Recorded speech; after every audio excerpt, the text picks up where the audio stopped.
Man and Teacher, a tribute to William Quan, Judge, by Edward Burroughs Rambo, published in the May 1896 edition of Theosophy magazine. Read by Dave Marsland of Cardiff Theosophical Society. Theosophy was the official magazine of the Theosophical Society, which later became the Pasadena Theosophical Society. Man and Teacher.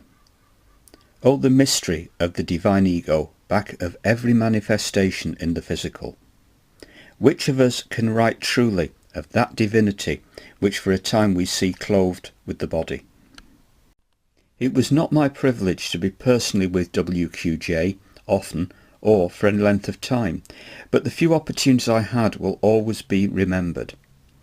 My knowledge of him, of his thought, his motives and desires, was gained for the greater part through correspondence and his published writings. I have his letters for 7 years covering personal matters and the Society's work and needs. That he could give to one out of so many so much speaks for his untiring energy, as well as his kindness and willingness to enter into another's needs and life. In all this there was ever the one purpose that my own mind might be cleared of difficulties, and that the TS should be carried forward in one direction, the spread of theosophy and of pure ethics. To a greater extent than I have ever realized, I know he entered into my life, and I am equally sure into the lives of thousands, and this fact I see we are to acknowledge as time passes more and more. At the present time we do not see clearly his thought in our thought, his direction in our action, the moulding he accomplished, but it will show and become more apparent with time, and we will be able to look back and see the point at which we turned our course, where we took on the ideas he gave, and where he practically placed us in the niche we fill, or are to fill, in the great movement of which he was the chief. Some of us had called him in private Chief for years, and it was neither an idle term of endearment nor one of worship, but rather of loving comradeship, the leading comrade of all whose direction was most gladly taken.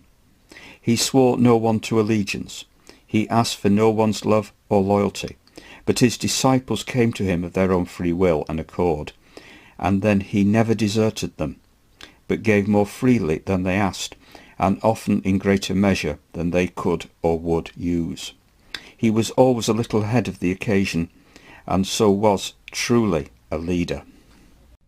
Who he was in this incarnation, who he had been in other lives, at what points our lives and work may have touched before, all belongs to that mystery of the divine ego, seldom known to any one while we remain on this plane of consciousness, but here he was my friend and teacher.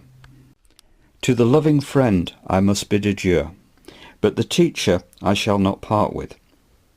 With all of his faithful ones, it seems to me this relation may grow more intimate, for we can now seek his meaning without the distraction of current events or of passing troubles, and letters that help me, his articles on almost the whole range of theosophy, his remembered sayings, will take on a meaning much deeper than heretofore. Others with better words will tell of his more intimate daily life, of his greatness of soul, his devotion and self-sacrifice, to all of which I can bear witness. My brothers, I think he would be pleased if I put it this way. William Q. Judge endowed us with a great fund of knowledge, of that which will help us onward, better than riches, a store for the future, ours to use and to benefit by, but after all a trust fund which we are to administer upon. We are to use this, but not to keep it. All that may be ours we must, as he did, give away, pass on to him who needs. Let us see to it that we prove wise and faithful administrators.